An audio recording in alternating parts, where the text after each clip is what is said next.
¿Sí? Ok, gracias. Muy bien.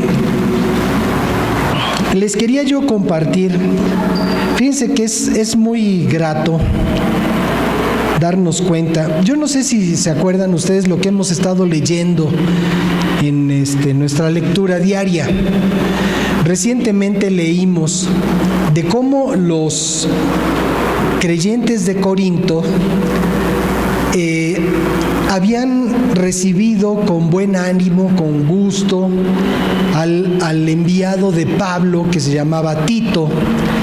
Y el reporte que Tito le dio a Pablo de cómo estaban creciendo en Cristo los de Corinto, a Pablo le dio muchísimo gusto, porque en la primer carta que le envió el apóstol Pablo a los creyentes de Corinto, los había tenido que amonestar por un problema muy severo que había acontecido entre ellos. Era un problema de inmoralidad. Entonces, en ese caso, pues las palabras de Pablo fueron muy severas, fueron muy severas. Y entonces dice, ¿sabes qué? Expulsen a ese hombre de entre ustedes. El problema es que un hombre, pues, no tuvo recato y se metió con la esposa de su papá. O sea, no dice que haya sido su mamá, era la esposa de su papá. Posiblemente haya enviudado, no lo sabemos. El asunto es que este hombre del Corinto se metió con la mujer de su papá. Entonces, ese reporte llegó a Pablo y dice, ¿saben qué? Esto es inadmisible. No puede existir una situación así. Y entonces les da una orden y les dice, ¿saben qué? Expulsen a esa persona de entre ustedes. Dice, no lo consientan, expúlsenlo, y dice, y además entréguenlo a Satanás. Dice, para que su espíritu no se pierda.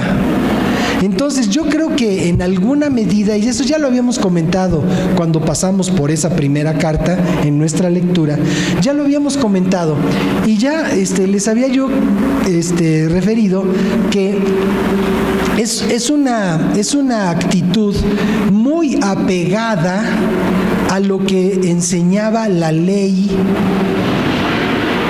en el Antiguo Testamento, y que fue el pretexto que usó Pablo, o no el pretexto, sino el fundamento con el que él dijo, ¿saben qué? Entréguenlo a Satanás.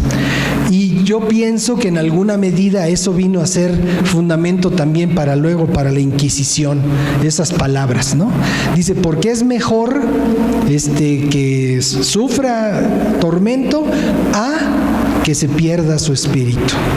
Y entonces, en ese criterio, con ese criterio, pues entonces les ordena que lo expulsen y que lo echen fuera. Ahora, lo que estaba yo considerando con respecto de esta situación, que es de la que estamos leyendo en nuestras lecturas, en la segunda carta, en el capítulo 7, resulta que Pablo refiere y dice, esa reprensión les provocó tristeza a ustedes. Dice, pero después de esa tristeza vino el gozo. ¿Y por qué fue eso? Porque cuando a alguien se le llama la atención, o cuando a alguien se le reprende por haber hecho algo mal, pues es algo que no agrada. Y estábamos refiriéndolo, creo que ayer, a la carta de los Hebreos, en donde dice, es cierto que ninguna disciplina es motivo de gozo. Dice, pero después produce un fruto apacible de justicia para los que están ejercitados en ella. Entonces, el criterio de Jesús con respecto de la mujer que fue encontrada en adulterio fue no condenarla. Pablo había crecido como judío, y en la ley De hecho, así le llegan a Jesucristo y dicen: a ver, maestro, esta mujer fue sorprendida en el acto de adulterio. La ley dice que las apedriemos. ¿Y tú qué dices? Y entonces Jesús, sin afanarse, sin siquiera dejar de hacer lo que estaba haciendo, le dice: bueno, pues el que esté libre de pecado, que lance la primera piedra.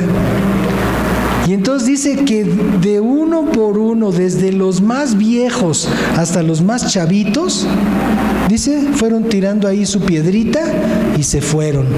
Y llegó un momento en el que Jesús estuvo solo con esa mujer.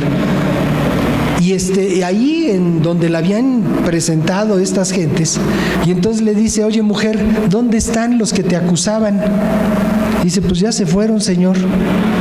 Y él le dice: pues yo tampoco te condeno, vete y no peques más. Entonces hay dos tipos de justicia que podemos ver. Si nos apegamos a lo que dice la Escritura, por ejemplo, Pablo dice: entreguen a ese perverso a Satanás. O sea, dice, pónganse de acuerdo en la iglesia y entréguenselo a Satanás. O sea, ¿se imaginan ustedes un grupo de creyentes cristianos que se pongan de acuerdo para entregarle la vida de otro creyente a Satanás? ¿Se imaginan ese juicio? Y eso es lo que Pablo les recomienda a los cristianos de Corinto con respecto de aquel hombre que había estado de mal portado, ¿no? Entonces, por ese lado está, yo entiendo y veo, y es lo que Dios me hizo notar, el antecedente judío de Pablo. Pablo fue educado con las más altas, con los más altos estándares de la doctrina judía. Entonces, lo que él traía era eso. Cuando era joven, Pablo, él perseguía a los cristianos. Y en la Biblia nos enseña que uno de los primeros predicadores, que se llamaba Esteban, que era discípulo de los discípulos, estaba predicando y llegó un punto en el que dijo algo que enardeció a los dirigentes del pueblo y se pusieron tan enojados que lo llevaron a jalones y arrastras hasta la puerta de la ciudad y lo mataron a pedradas. Y en ese evento Pablo estaba, que bueno, se lo merecía por cristiano. O sea, esa era la actitud del joven Saulo. Tenía él una actitud anticristiana, anticristo. Y en esa actitud fue creciendo y llegó a un punto en el que, yendo hacia Damasco, con una compañía de soldados para aprender cristianos, fue que Dios se le apareció Cristo en su camino. Ese resplandor que lo cegó, lo tumbó al suelo, y entonces le dice: Pablo, ¿por qué me persigues? Le dijo: Saulo, ¿por qué me persigues? Y dice: ¿quién eres, Señor? Dice: pues soy Jesús, al que tú andas persiguiendo. Y entonces, en ese momento entendió Saulo, entendió que las cosas con el Señor eran diferentes, que no era religión, que era otra cosa. Y entonces, para que se estuviera quieto y se le bajaran los humos, el Señor lo dejó ciego. Y dice: vete, te van a llevar ahí y luego alguien va a orar por ti para que recobres la vista. Y así sucedió. Todo eso lo leemos en el libro de los Hechos. Entonces, yo veo ese antecedente cruel, ese antecedente de linchamiento que había en la cultura judía contra los creyentes y también contra los que no cumplían la ley, porque era igual. Entonces, yo lo veo en esa determinación de Pablo, pero luego veo cómo Jesucristo trató ese caso de inmoralidad y dijo: yo no te voy a condenar, pero no peques más. Ahora, eso implica arrepentimiento. El que una persona pueda dejar una idea, una costumbre, una debilidad, eso implica arrepentimiento. Y solamente a través del arrepentimiento podemos nosotros tener y continuar con una relación con Dios. Entonces, bueno, esto lo estaba yo considerando con respecto de lo que estamos leyendo, lo que estamos diciendo, y cómo después de esa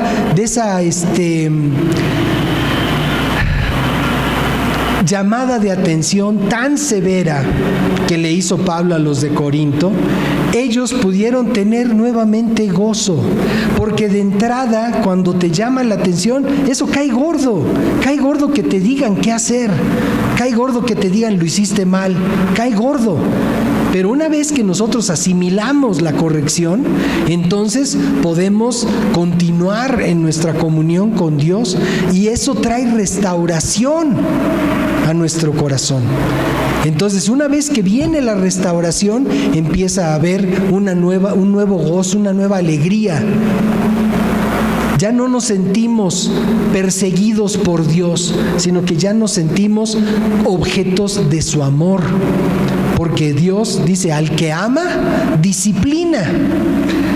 Y entonces todos nosotros necesitamos tener esa actitud de que si Dios nos reprende por alguna razón, por algo que hayamos hecho mal, tengamos esa actitud humilde de recibir la reprensión, pero de arrepentirnos de aquello que causó la reprensión.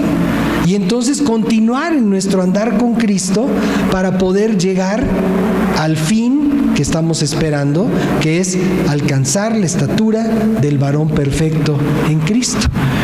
Y bueno, esta es una reflexión de esto que hemos estado leyendo. Pero ayer que estaba yo, antes de dormir, hice una publicación en el Facebook con respecto de la hospitalización de mi nieto. Y entonces, pues a Manantial les pedimos oración, y luego en la noche, ya que estaba yo en mi casa, porque Tere pidió quedarse expresamente, ella sintió de Dios quedarse en el hospital. Créanme que cuando Tere decidió quedarse en el hospital, ella no sabía ni siquiera que iba a poder estar en la sala de espera. Ella estaba dispuesta a quedarse en el coche nuestro, ahí toda la noche, disponible para que en caso de que fuera necesario, ella pudiera entrar. Pero el pronóstico era que ni siquiera iba a poder estar en la sala de espera. Pero bueno, fue algo que ella sintió de manera muy intensa en su corazón. Entonces, bueno, cuando David se retiró a descansar, después de la visita que pudo hacer con Nathan, entonces me dio aventón a mi casa y yo me quedé. Y entonces, antes de dormir, puse este comentario en el Facebook, y sentí que debía yo de compartirles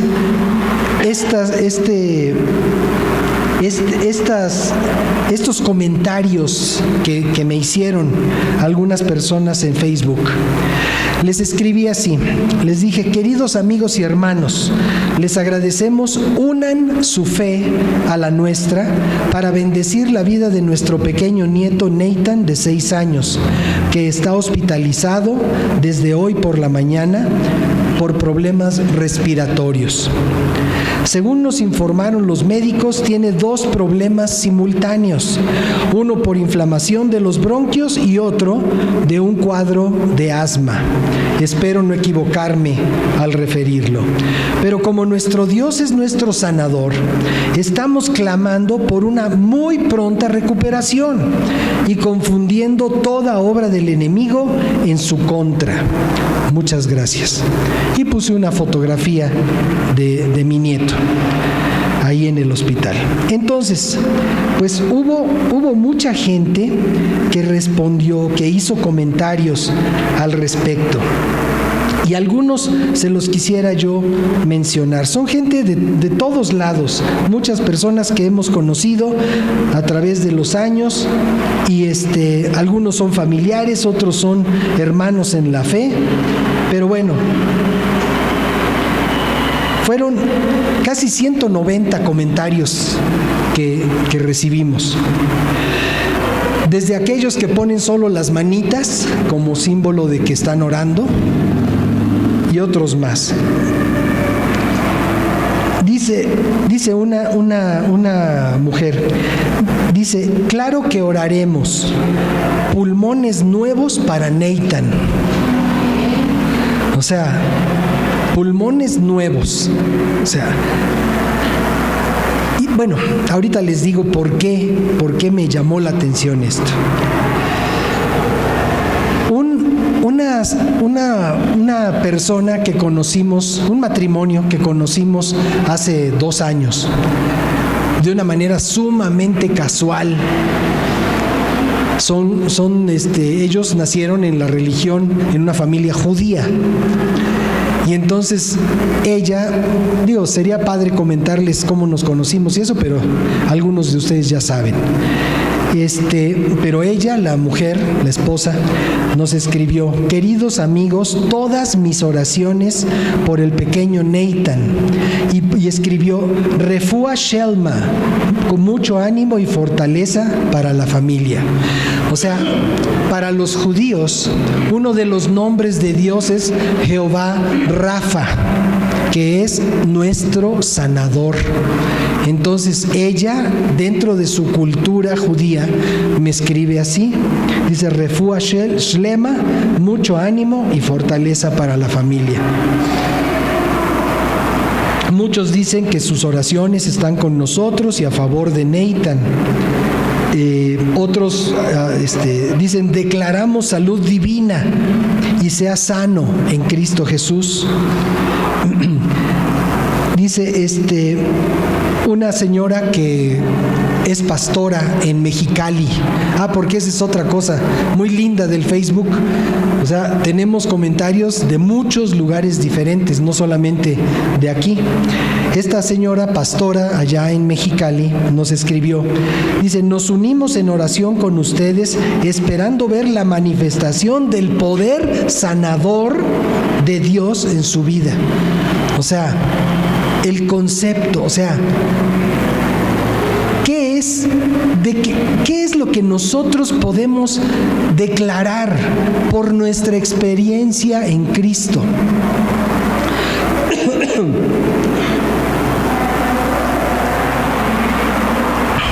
Una persona también, desde el punto de vista cotidiano, no necesariamente bíblico, nos dijo: querido hermano, traten de quitarle las harinas, azúcares y lácteos, porque son los que provocan esos cuadros. Bendiciones, ¿no? Por supuesto que también se lo agradecemos, ¿no? Pero, o sea, ¿qué es lo que hay en nuestro corazón? ¿Qué es nuestra experiencia que podemos nosotros transmitir a través de un comentario? Dice un hombre: Dios lo va a sanar, Dios es fiel. Otros dicen: seguimos orando, oramos por él. Dice: claro que vamos a sumar nuestra fe. Y así muchos.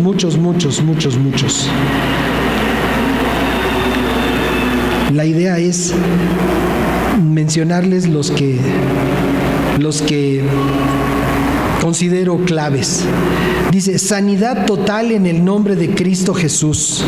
Eso lo escribe una hermana de aquí de la Ciudad de México. Unos hermanos de Panamá, dice: el Señor es nuestro sanador, estamos orando.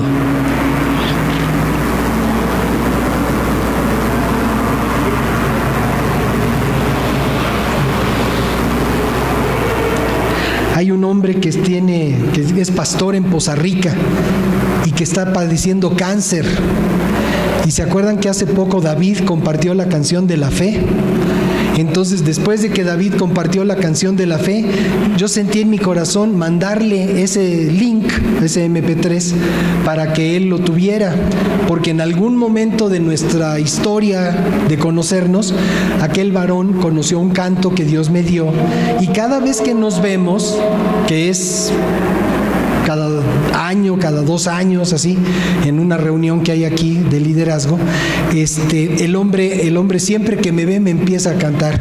Dice, canto alegremente a mi Salvador, porque es una de las canciones que yo canté hace tantísimos años en alguna reunión, y entonces este hombre quedó impactado por ese canto, y entonces le dije, recientemente, le dije, oye, hay otra canción que se llama Es la Fe, y que me gustaría mandarte, porque yo sé que el hombre está enfrentando el cáncer, ¿no? Y entonces él me responde y me dice, me uno en oración, ¿sí? O sea, también saber cómo está la situación de quien responde.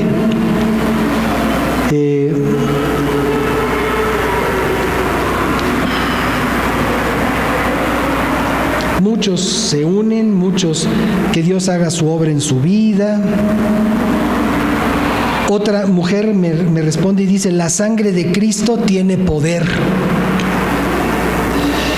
Una hermana que es contadora pública, maestra de la escuela del Politécnico, dice, Danilo y Tere, oramos pidiendo al Todopoderoso sanidad en el nombre de Jesús para Nathan. La sangre del Cordero sobre su cuerpo y su vida. El Señor tiene autoridad. ¿Ok? Luego se siguen hablando que oran, que están orando, que dice que el toque del Altísimo restaure todo su sistema respiratorio, ¿sí?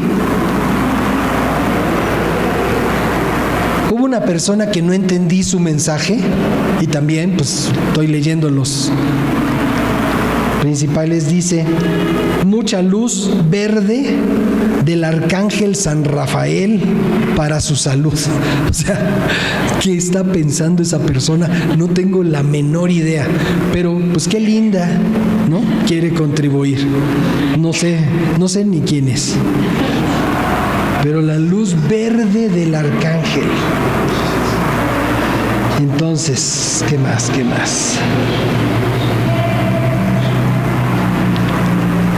Una persona dice, el Señor traiga fortaleza a él y a toda su familia, que traiga restauración en sus vías respiratorias, den gracias a Dios en todo y el nombre del Señor sea glorificado.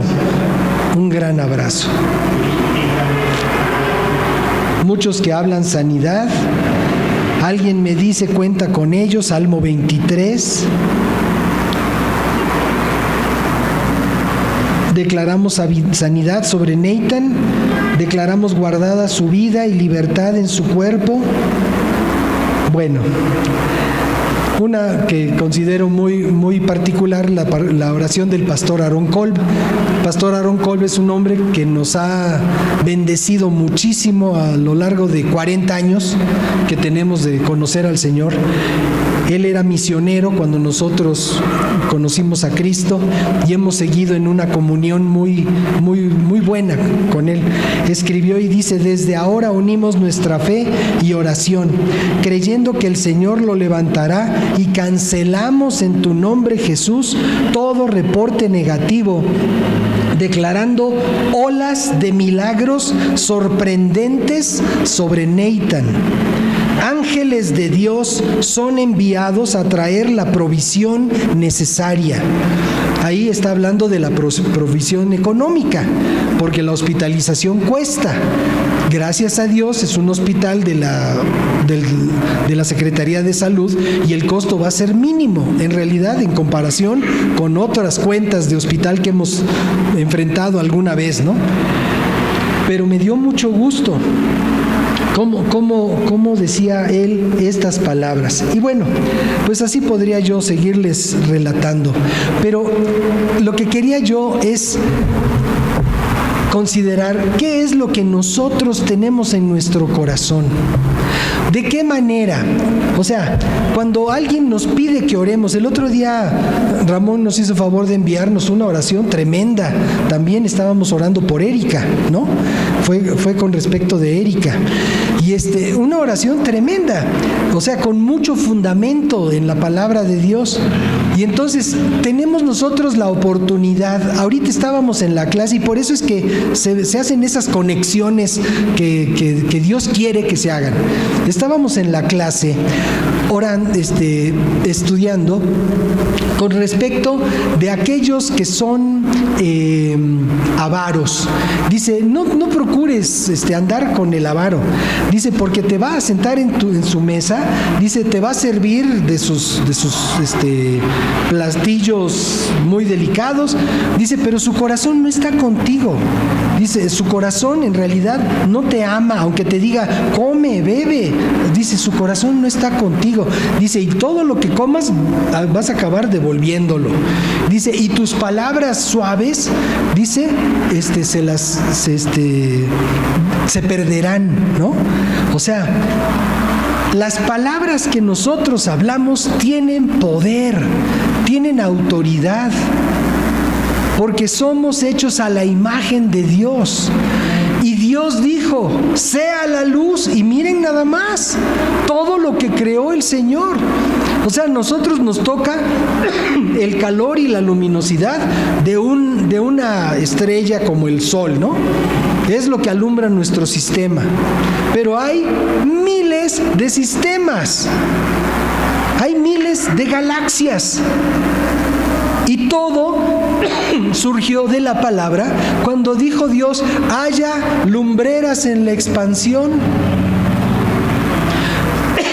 Y siguen surgiendo, y los científicos dicen, hay una nueva constelación, qué buena onda. Y a veces le echan la culpa al Big Bang. Dice, sigue produciendo el Big Bang, nuevas galaxias. No, hijo, no es el Big Bang, es la palabra de Dios la que está produciendo esas lumbreras, esas luminarias en el firmamento. Entonces, como estamos hechos a la imagen de Dios, nuestras palabras tienen poder y tienen autoridad para construir y para destruir. Dice el Señor que de toda palabra ociosa seremos juzgados.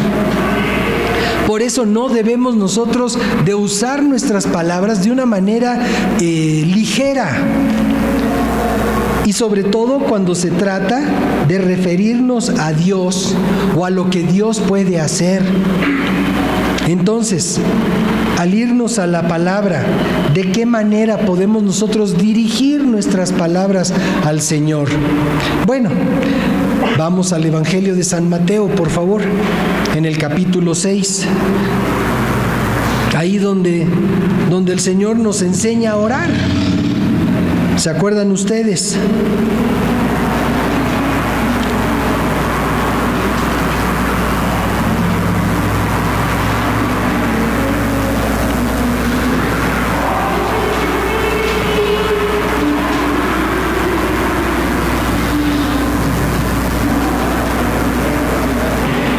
Es el capítulo 6 del Evangelio de San Mateo. Ahí dice, capítulo 6, el párrafo 5.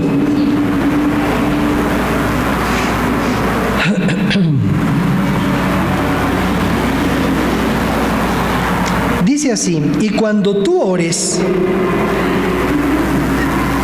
y es muy importante esta frase, estas tres palabras, cuando tú ores, porque Dios está respetando siempre nuestra voluntad. Si bien nos dice que debemos de estar orando permanentemente, lo dice en Tesalonicenses, dice oren sin cesar, quiere decir de continuo. Aquí dice cuando ores, te está respetando, te está dando la oportunidad de que seas tú el que determine en qué momento vas a ir a hablar con Dios. Y entonces dice, cuando tú ores, entonces, dice, no seas como los hipócritas. Y tú puedes decir, bueno, pues ¿cómo son los hipócritas? Dice, porque ellos aman orar en pie en las sinagogas y en las esquinas de las calles para ser vistos de los hombres. De cierto les digo que ya tienen su recompensa. O sea, son gente farola, gente que quiere apantallar a los demás. Aquí en México no tenemos esa costumbre, pero en aquel tiempo los fariseos, la gente religiosa, dice, amaban orar en público. Señor Dios del universo, grande, fuerte, excelso, así, y la gente alrededor viéndolos, y aquellos así, como para que la gente luego terminara aplaudiendo. ¡Oh, qué oración! ¡Qué bárbaro! Maravillosa oración, ¿no? Entonces dice, no sean como ellos. Dice, aman orar en pie en las sinagogas, etcétera, ¿no? Bueno, continuamos. Dice, les digo que ya tienen su recompensa. Y luego dice, pero tú cuando ores, el verso 6, entra en tu aposento y cerrada la puerta, ora a tu Padre que está en secreto, y tu Padre que ve en lo secreto te recompensará en público. Tú cuando ores, o sea, otra vez, cuando ores, tú eres el que dices, tú determinas cuándo. Pero cuando lo hagas, dice, entra en tu aposento. O sea, no procures que te admiren por tu elocuencia al orar. Sé discreto, ¿sí? Sé discreto. Dice, cerrada la puerta, ora a tu Padre que esté en secreto. ¿Por qué cerrada la puerta? Aquí, si se hubiera escrito el Evangelio hoy en día, entonces Jesús hubiera dicho, entra en tu aposento, apaga tu celular, apaga la tele y no dejes que nadie te esté dando lata. Enciérrate en tu aposento. Puede ser, enciérrate en el baño, en el closet, en la azotea. Apaga tu celular, deja de estarte distrayendo. Porque lo que quiere Dios es exclusividad con nosotros. Dios quiere que tengamos ese tiempo íntimo. De la misma manera, acabamos de celebrar el famoso 14 de febrero. Y bueno, pues para muchas gentes celebran amor que no es amor. Gentes que celebran amor que es solamente una emoción carnal. Platicaba yo con unos hermanos el sábado y les decía yo que conocemos una persona que tiene un hotel allá por el metro Chabacano. Y bueno, esa persona ha procurado ir que su hotel vaya mejorando y mejorando y mejorando. Pero pues en el paso de los años me platicaba que el 14 de febrero hay fila para entrar a su hotel y que ese día él alquila las habitaciones por hora. O sea, Día del Amor. Y todas las parejitas ahí esperando su turno. O sea, ese es amor.